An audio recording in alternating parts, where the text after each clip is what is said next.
Bismillahirrahmanirrahim.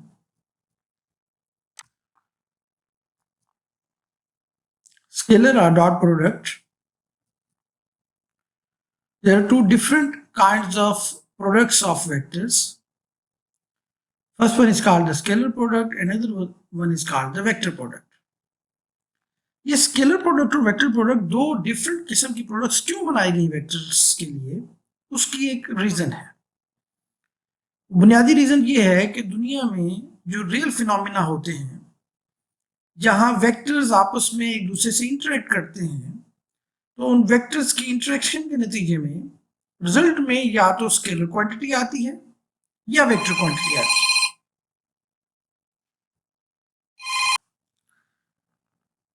दुनिया में जो रियल फिनोमिनाज होते हैं जिनमें वेक्टर्स एक दूसरे से इंटरेक्ट करते हैं, उनकी इंटरेक्शन के नतीजे में, जब दो वेक्टर्स इंटरेक्ट करते हैं, उनके इंटरेक्शन के नतीजे में या तो स्केलर क्वांटिटी की हासिल होती है या वेक्टर क्वांटिटी हासिल होती है। मिसाल के तौर पर जब फोर्स और डिस्प्लेसमेंट आपस में इंटरेक्ट करते हैं, यानी फोर्स अप्लाई करते हुए किसी बॉडी को जब डिस्प्लेस किया जाता है, तो उस बॉडी में जो एनर्जी स्टोर हो जाती है उसे हम वर्क कहते हैं। यानी फोर्स ने उस बॉडी पे वर्क किया तो फोर्स डिस्प्लेस करवाते हुए वर्क करती है और वर्क एक स्केलर क्वांटिटी है। इसी तरह टॉर्क एक टर्निंग इफेक्ट है कि किसी रोटेटिंग बॉडी के ऊपर के अंदर कितना टर्निंग इफेक्ट आया है वो डिपेंड करेगा फोर्स और उसकी मूवमेंट आर्म की वैल्यूज पे। लेकिन जो रिजल्ट में टर्निंग इफेक्ट है वो बताते खुद एक वेक्टर क्वांटिटी है। यहां फोर्स और मूवमेंट आर्म, यानी जो आप यूजुअली एफ और आर रिप्रेजेंटेशन लेते हैं, तो फोर्स और मूवमेंट आर्म दोनों अगर वेक्टर क्वांटिटीज हैं और रिजल्ट में भी टॉर्क आ रहा है वेक्टर क्वांटिटी, तो ये एक रियल फिनोमिना है in the world, in the nature. यहां दो वेक्टर्स की इंटरेक्शन के नतीजे में एक वेक्टर आया, तो ये जरूरत थी वेक्टर्स की प्रोडक्ट को दो तरह डिफाइन करने की। तो यहां से समझ आया कि जब वेक्टर्स आपस में इंटरेक्ट करेंगे, दो वेक्टर्स की इंटरेक्शन के नतीजे में जो रिजल्टेंट क्वांटिटी आती है, अगर वो स्केलर क्वांटिटी है, तो इस तरह की इंटरेक्शन, इस तरह की प्रोडक्ट को स्केलर प्रोडक्ट कहेंगे। और यहाँ ये बात बड़ी जरूरी है डिस्कस करना कि ये जो वर्क क्वांटिटी हासिल हुई, यहाँ फोर्स और डिस्प्लेसमेंट की प्रोडक्ट से, इन दोनों के मैग्नीट्यूड के प्रोडक्ट से हमें मल्टीप्लिकेशन से हमें जवाब मिलता है और स्केलर जवाब मिलता है, इसलिए इसे स्केलर प्रोडक्ट कहते हैं। जबकि दूसरे फिनोमिना में जहां टार्क है वहां फोर्स और मूवमेंट आर्म की प्रोडक्ट ही लेनी पड़ती है, लेकिन वहां रिजल्ट में वेक्टर क्वांटिटी आती है। तो वेक्टर्स की प्रोडक्ट दो तरह से डिफाइन की गई है। एक स्केलर क्वांटिटी गेट करने का और तरीकाकार है, उसके लिए और रूल डिफाइन किया गया है, वो हम आगे जाके डिटेल में देखते हैं। और वेक्टर क्वांटिटी जब हासिल होती है तो वहां फिनोमिना मल्टीप्लिकेशन का थोड़ा सा डिफरेंट है अवेलेबल, जो दुनिया में नेचुरली होता है और उसको हम मैथमेटिकली डील करते हैं। तो इन शॉर्ट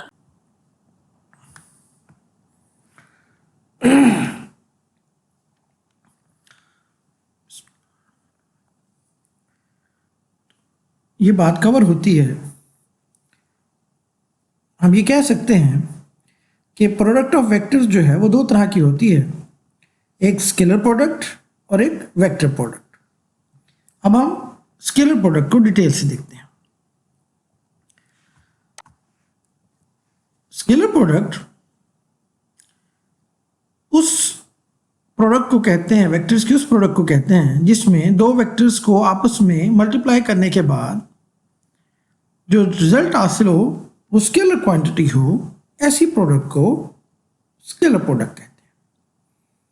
और ये प्रोडक्ट उन रियल वर्ल्ड फिनोमिनाज में अप्लाई की जाती है जहां दो vector quantities, real world phenomena में दो वेक्टर क्वांटिटीज का इंटरेक्शन के बाद आपके पास जो चीज़ जनरेट हो रही होती है, जो चीज़ रिजल्ट में आ रही होती है, दो वेक्टर क्वांटिटीज़ के आपस में इंटरेक्ट करने के बाद जो चीज़ रिजल्ट में आती है उसे वो स्केलर क्वांटिटी हो, तो हम कहते हैं हम इस प्रोडक्ट को, स्केलर प्रोडक्ट को उस फिनोमिना में अप्लाई करेंगे।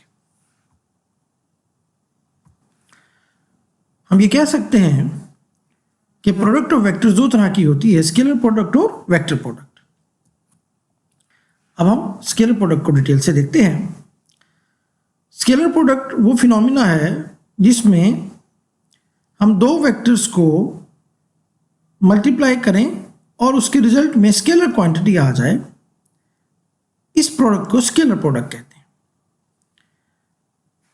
जैसा कि यहाँ आपको फिगर में नजर आ रहा है, आपके पास अगर दो वेक्टर्स हों, एक वेक्टर ए है और दूसरा वेक्टर बी है, और दोनों की आपस की इंटरेक्शन के बाद जो रिजल्ट में क्वांटिटी आए अगर वो स्केलर क्वांटिटी हो, तो इस क्वांटिटी की वैल्यू गेट करने के लिए आपको ये फार्मूला लगाना पड़ेगा, A B cos of theta. ये बात एक एग्जाम्पल से समझने की कोशिश करते हैं और फिर इस स्लाइड पे वापस आएंगे। और वो एग्जाम्पल है वर्क की एग्जाम्पल, कि वर्क एक स्केलर क्वांटिटी है जो हमें हासिल होता है फोर्स और डिस्प्लेसमेंट की इंटरेक्शन से। कि जब कोई फोर्स किसी ऑब्जेक्ट पे अप्लाई की जाती है और वो कुछ डिस्प्लेसमेंट तय करता है, उस फोर्स के नतीजे में वो डिस्प्लेस होता है, तो उस फोर्स की वजह से जो डिस्प्लेसमेंट तय हुआ या फोर्स ने जब उसके मूव करवाया तो उसके अंदर एनर्जी आ जाती है, जिसको हम कहते हैं कि इस पर वर्क हुआ है। जितना ज़्यादा एनर्जी आएगी हम कहेंगे उसमें उतना ज़्यादा वर्क हो गया है। वो कितनी एनर्जी आ जाती है, कितना वर्क हो जाता है, जब हम उसको प्रैक्टिकली डील करते हैं तो हमें मालूम होता है कि वो फोर्स और डिस्प्लेसमेंट दोनों की मल्टीप्लिकेशन से जो आंसर आएगा उतनी एनर्जी आएगी या उतना वर्क उसके अंदर स्टोर हो जाएगा उस मास के अंदर। लेकिन फोर्स कंप्लीट यूज नहीं हो रही। अगर आप इस फिनोमिना पे गौर करें तो आपको कंप्लीट फोर्स एक्ट करती हुई नजर नहीं आ रही इस मास के ऊपर, क्योंकि फोर्स के दो कंपोनेंट हैं, एक एक्स कंपोनेंट और दूसरा वाई कंपोनेंट। एक्स कंपोनेंट उस ऑब्जेक्ट को अलोंग एक्स एक्सिस मूव करवाना चाहता है और वाई कंपोनेंट उस ऑब्जेक्ट को अलोंग वाई एक्सिस मूव करवाना चाहता है। लेकिन वाई कंपोनेंट बैलेंस हो रहा है ग्रेविटेशनल पुल से, इसलिए वो ज़ाया हो जाता है, और सिर्फ एक्स कंपोनेंट इस काबिल है जो उसको मूव करवाता है अलोंग एक्स एक्सिस। अब एक्स कंपोनेंट ही असल फोर्स है जो कि वर्क करवा रही है, तो बाकी कंपोनेंट को हमने डील या डिस्कस नहीं करना, उसको कैलकुलेशन में नहीं लेना। इसलिए हमें फोर्स का वो कंपोनेंट लेना है जो एक्चुअली यूज हो रहा है डिस्प्लेस करवाने में। इसलिए फोर्स और डिस्प्लेसमेंट दोनों क्वांटिटीज ली, लेकिन फोर्स का एक्स कंपोनेंट लिया और वो एक्स कंपोनेंट आएगा आपको फोर्स का कॉस कंपोनेंट, यानी एक्स कंपोनेंट कॉस से लिया जाता है, एंगल के साथ वाला कंपोनेंट, और एंगल के सामने वाला कंपोनेंट हमेशा साइन कंपोनेंट होता है। आपने देखा कि यहां दो वेक्टर क्वांटिटीज, एक डिस्प्लेसमेंट और एक फोर्स, ये दोनों मिलके जब फोर्स डिस्प्लेसमेंट तय करवाते हैं तो उसके नतीजे में जो नई क्वांटिटी अवेलेबल हुई, यानी वर्क क्वांटिटी या एनर्जी जो उस मास में स्टोर हुई, वो दो क्वांटिटीज को मल्टीप्लाई करने से आ रही है। फोर्स का एक्स कंपोनेंट मल्टीप्लाई हो रहा है डिस्प्लेसमेंट के साथ। जब ये दोनों क्वांटिटीज मल्टीप्लाई होती हैं, प्रोडक्ट होती हैं, और उसके नतीजे में जो आंसर आया वो भी स्केलर क्वांटिटी है, तो इस प्रोडक्ट को स्केलर प्रोडक्ट कहेंगे। दुनिया में बेशुमार फिनोमिनाज में ऐसा होता है कि दो वेक्टर क्वांटिटीज के नतीजे में जब स्केलर क्वांटिटी आती है रिजल्ट में, तो उस वक्त हमेशा एक्स कंपोनेंट एक वेक्टर का यूज होता है और दूसरा वेक्टर कंप्लीटली कैलकुलेट किया जाता है, क्योंकि एक कंपोनेंट ज़ाया हो रहा होता है। इसलिए आइंदा से हमने एक जेनेरिक रूल बना लिया कि तमाम फिनोमिनाज में जहाँ स्केलर क्वांटिटी रिजल्ट में आती है, वहाँ हम हमेशा एक वेक्टर कंप्लीट लिया करेंगे, यानी एक्स वक्त, जैसा कि यहाँ आपको एक्स नज़र आ रहा है, और दूसरे का कॉस कंपोनेंट या अलोंग कंपोनेंट, इसे अलोंग कंपोनेंट भी कहते हैं, जो दूसरे वेक्टर के अलोंग है। ब्लू वेक्टर के अलोंग आपको ये ग्रे वेक्टर नज़र आ रहा है, तो उस रेड वेक्टर का अलोंग कंपोनेंट यानी कॉस कंपोनेंट जो है, तो एक वेक्टर कंप्लीट लिया जाएगा और दूसरा जो अलोंग कंपोनेंट, इन दोनों को मल्टीप्लाई करके आपके पास रिजल्ट आ जाया करेगा। ये वर्क के केस में भी है, और जहाँ पर भी दुनिया में दो वेक्टर्स के इंटरेक्शन के बाद रिजल्ट में स्केलर क्वांटिटी आती है, वहाँ हमेशा ये रूल अप्लाई किया जाएगा कि वहाँ कॉस कंपोनेंट एक वेक्टर का यानी अलोंग का, दूसरा कंप्लीट वेक्टर लिया जाएगा। इसको जनरली कुछ यूँ शो किया जाता है कि एक वेक्टर कंप्लीट लेंगे ए वेक्टर, और दूसरे का कॉस कंपोनेंट लेंगे। तो एक वेक्टर हमने कंप्लीट लिया ए वेक्टर, और दूसरे का कॉस कंपोनेंट, आइंदा से A B cos of theta से इन दोनों की इंटरेक्शन का आंसर आ जाया करेगा, और जो जवाब आएगा वो आपका उन दोनों का रिजल्ट होगा, और इस रिजल्ट हमेशा स्केलर क्वांटिटी होगा, क्योंकि जब रिजल्ट स्केलर क्वांटिटी आता है तो हमेशा कॉस कंपोनेंट ही यूज होता है दूसरे वेक्टर का।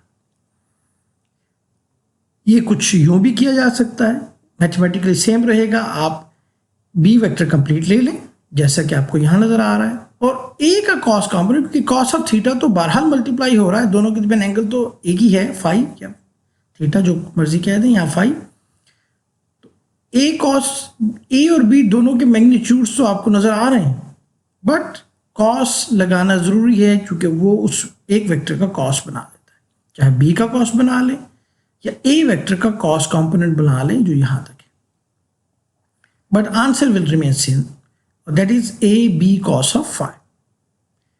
आइंदा से जेनेरिक फार्मूला याद रखेंगे, ए डॉट बी जो स्केलर प्रोडक्ट को रिप्रेजेंट करता है, डॉट प्रोडक्ट को रिप्रेजेंट करता है। इसका आंसर गेट करना होगा तो हमेशा दो वेक्टर्स के मैग्नीट्यूड्स और उनको कॉस ऑफ फाई से मल्टीप्लाई करेंगे, आपके पास दोनों वेक्टर्स की इंटरेक्शन के नतीजे में जो रिजल्ट हासिल हुआ वो मिल जाएगा, और इसे स्केलर प्रोडक्ट कहेंगे या डॉट प्रोडक्ट कहेंगे।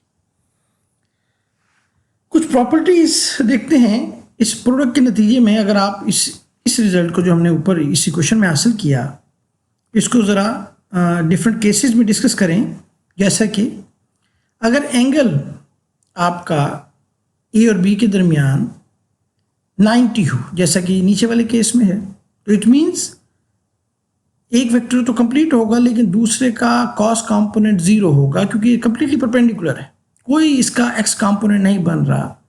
तो इट मीन्स यहाँ नेट आंसर 0 आएगा, कॉस ऑफ 90 0 है। यानी अगर ये फोर्स 90 का एंगल बना और ऊपर खींचे मास को और वो डिस्प्लेस करवाना चाहे तो कभी भी डिस्प्लेस नहीं करवा सकेगी, वो फोर्स कोई वर्क नहीं करवाएगी, नेट वर्क 0 होगा। लेकिन अगर यहाँ ये फोर्स डिस्प्लेस करवाना चाह रही है तो इसका आंसर आएगा A B cos of phi से, और वो हमेशा पॉजिटिव वर्क होगा, क्योंकि उससे एनर्जी वर्क आपका, वो फोर्स जो वर्क करवाएगी वो हमेशा उसकी एनर्जी बढ़ाएगी, मास की, उसको मूव करवाएगी स्पीडली, तो हम कहेंगे ये पॉजिटिव वर्क है। लेकिन अगर उस मास पर जो हम थोड़ी देर पहले डिस्कस किया, फोर्स यानी बी वेक्टर आप अपोजिट डायरेक्शन में, जो उसकी मूवमेंट की डायरेक्शन है, फर्स्ट किया वो मास तेजी से मूव करता वक्त कहीं जा रहा था और आपने उसको इस तरफ फोर्स लगा के रोकना चाहा, तो अब ये फोर्स उस मूविंग ऑब्जेक्ट को रोक रही होगी, इसलिए ये नेगेटिव वर्क होगा, क्योंकि एंगल 90 से बड़ा हो गया। 90 हो वर्क 0 होता है डॉट बी, और 0 से बड़ा हो, 90 से कम हो तो पॉजिटिव वर्क होता है 0 और 90 के दरमियान, और अगर 90 से 180 के दरमियान हो यानी 90 से ज़्यादा है तो हमेशा वो अपोजिंग एंगल होता है, अपोजिंग फोर्स होती है जो मूविंग बॉडी को रोकती है। तो अब यहाँ स्पीड ऑफ बॉडी कम होती चली जाएगी और नेट एनर्जी उसकी कम होती चली जाएगी। इसका मतलब ये वर्क नेगेटिव हो रहा है, जो भी फोर्स अप्लाई कर रही है उसकी एनर्जी को मिनिमाइज कर रही है, नेगेटिव वर्क। और नेगेटिव वर्क कब हो रहा है? या जब एंगल 90 से बड़ा और 180 से कम है, ये वाला एंगल।